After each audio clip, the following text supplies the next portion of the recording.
Hey folks, good afternoon. This is Rick Barron with Lincoln Vlogs. I wanted to take a moment to update my files here on the NFL situation, the empty stadiums, amongst other topics as well. First, allow me to say that everyone's entitled to their opinion here, no matter what it is. If you wish to disparage the NFL, boycott the games, burn your draft card, by all means, do it. That's the beauty of our world. If you wish to provide commentary regarding the way the NFL is conducting its business, please do so. It's your right. Exercise it. Understand that there are consequences to those various forms of expressions. Colin What's-His-Name found that out pretty damn quick. I have no sympathy for the man for a simple reason. He was under contract with the NFL to play ball, not to disparage the fans, the anthem, or his teammates. Personally, I think that he thought that he was above the law, that everyone else under contract had to abide by. He chose wrong, and the league banished him, as they should have. The rookie running back for the Saints, Kamara, was reportedly fined $6,000 for wearing red shoes during a game a few weeks back, against the NFL rules.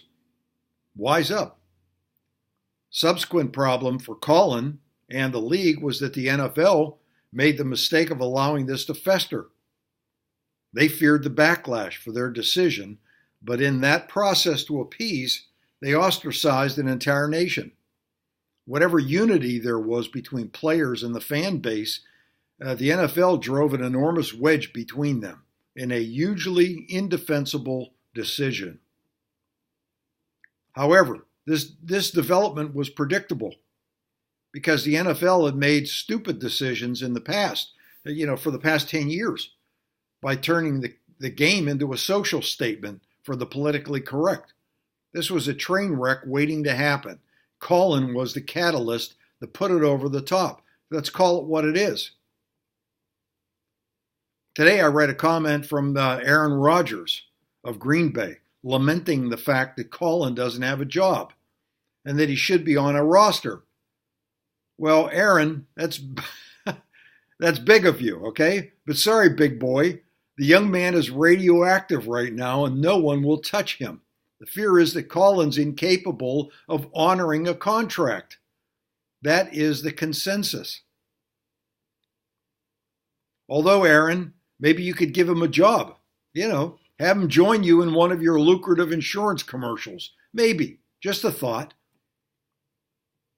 Allow us to return to the empty stadium seats that was a direct result of Colin What's-His-Name. Yes, few of you may have noticed that the stadiums were full, although not quite full, for the playoffs. I did notice that some comments from followers seemed to relish in the fact, as if to say that those who are boycotting, we don't need you. Well, in response to some of those who may now feel vindicated, I say this: everyone has an opinion, and they are entitled to that opinion. Just because it's the playoffs, yes, the stadiums had larger attendance, as one would expect. This is obvious, as who would not wish to see their respective teams make it big? This is sports, the best of the best after all. However, do not deflate your sarcastic balloon too quickly. The stadiums were not sold out overwhelmingly, if at all. This was the first time the blimp was actually allowed to show the crowds since Colin's days. A great distance, if anything. Do not think for a moment that this is not impacting the NFL and their half-hearted efforts to appease. It's hurting everyone involved. You watch next season, the blimp will be replaced by a drone.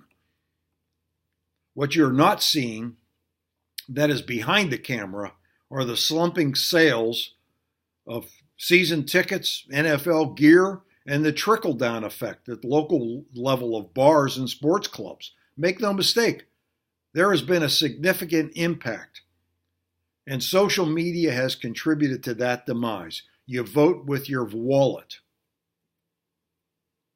And speaking of appeasement, there's Mike Tomlin, head coach of the Steelers, Pittsburgh Steelers. is the appeaser in chief. He's the one who offered to his players an insane solution to the anthem problem, which was to remain in the locker during the entire anthem event. His suggestion ended up forcing the players as a team to make a bad choice. Furthermore, here's a guy who cannot manage his team on the field, which is his job to do so. But he knows exactly what to do when it comes to payback to America. If you saw the Steeler-Jacksonville game on Sunday, you will know what I mean. This fake coach made some of the dumbest strategic calls anyone has ever seen in professional football, ever on a Sunday, let alone a playoff game. They're brain dead over there on the sidelines. This man does not have a clue how to win, which is reason enough to replace this clown with a high school football coach, and the Steelers would be better off.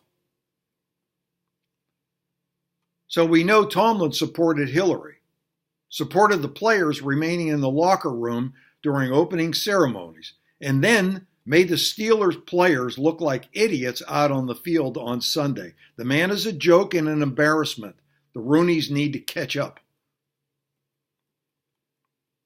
Furthermore, as a final note to all of these naysayers, granted it was 16 degrees at game time in Pittsburgh, but for a playoff game, those seats in the stadium were empty.